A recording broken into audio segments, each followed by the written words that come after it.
Hi, science friends. Welcome to Animal Adaptations. So today we're working with different types of animal adaptations. And we are mainly looking at these different kinds of animals. So we have a hummingbird, a mosquito, a fly. We're looking at a pelican, a butterfly, and a beetle. We're looking at the different mouth structures of these animals. So I have set up some items here that is going to help us represent those. So the first one, I have cut off a straw to a pointy tip. That's going to be our mosquito. We're going to have this one that's the hummingbird and the butterfly. It's just a straw that happens to have the crease bend in it. So this is going to be representative of the hummingbird and the butterfly. We have the clothespins. It's going to represent the beetle. And then I have the clothespins with a sponge that is going to represent the fly. I also have this net that is going to represent the pelican. So I have some different things set out here that we are going to try to see what happens when we try to get food. So with my mosquito, if I go and try to pick up these seeds here on the ground, get a little closer. If I go to try to pick up these seeds that are on the ground, the mosquito's unable to pick them up. He's not going to successfully get any type of food. Also, if the mosquito comes into the flower and tries to reach the nectar, his mouth is not long enough to reach down into where the nectar is. So he would be unsuccessful in getting food. Again, if this mosquito tries to get some of the bugs that are in the water or some of the fish that are in the water, he's not going to be successful. So where the mosquito is going to be successful is landing on your skin and poking through it, and he's going to be able to get down into that blood and be able to get something from you. So that is our mosquito.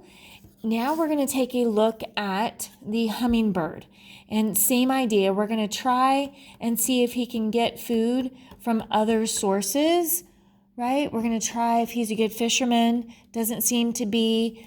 Here's a little cup of water, and he's able to get wet, but he's not able to get anything in it.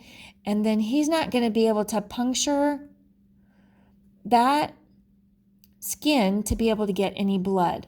So he is going to be incredibly successful coming down into that flower and being able to get some of that nectar out of that flower. Okay, so now we have our beetle mouth and our lovely beetle mouth with the pinchers. Okay, he might be able to pinch your skin, but he's not going to be able to do anything beyond that. And he might be able to pinch at the little tub of water, but he's definitely not going to get anything to drink. He is not in any way going to be able to get down into the nectar. And he's not really going to be able to pick up our floating friends. So he's going to be most successful in picking up those seeds or those little pieces of things that are going to be on the ground. Okay, so other little bugs, he's going to be very successful with those.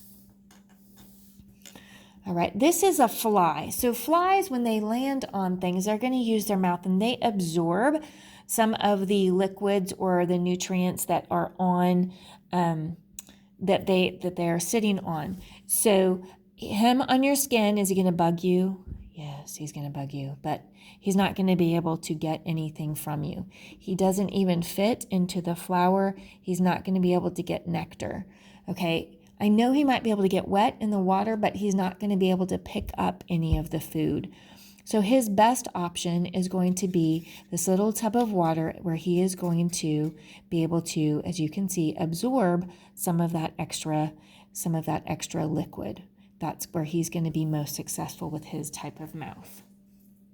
Okay, the last type that we have is the fishnet. So, it's not going to do very much with the skin. Okay, he's not going to be able to get into this little container. He's not going to do very good with other little bugs or seeds that are on the ground.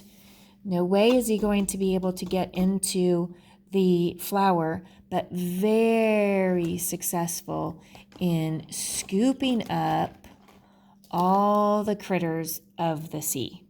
Okay, very successful in doing that. So that's going to be your pelican beak.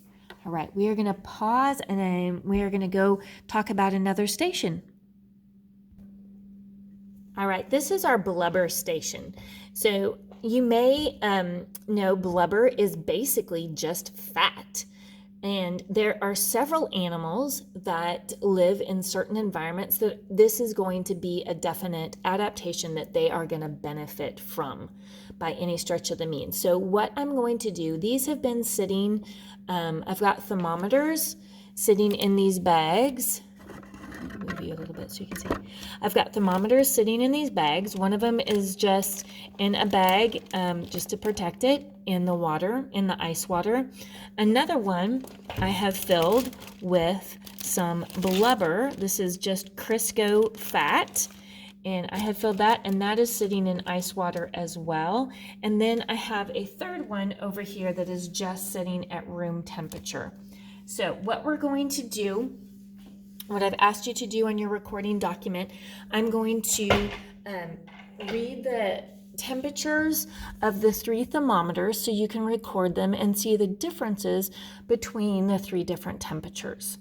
Okay, so our first one we are going to take a peek at is the one that is sitting at room temperature.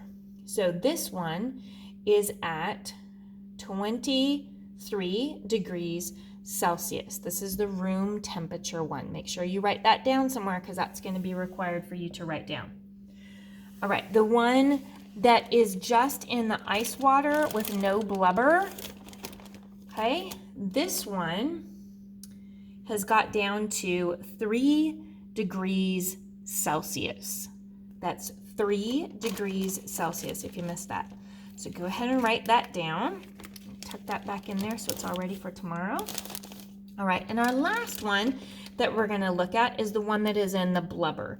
So this one in the blubber is in the middle of the blubber, so I got to pull it out.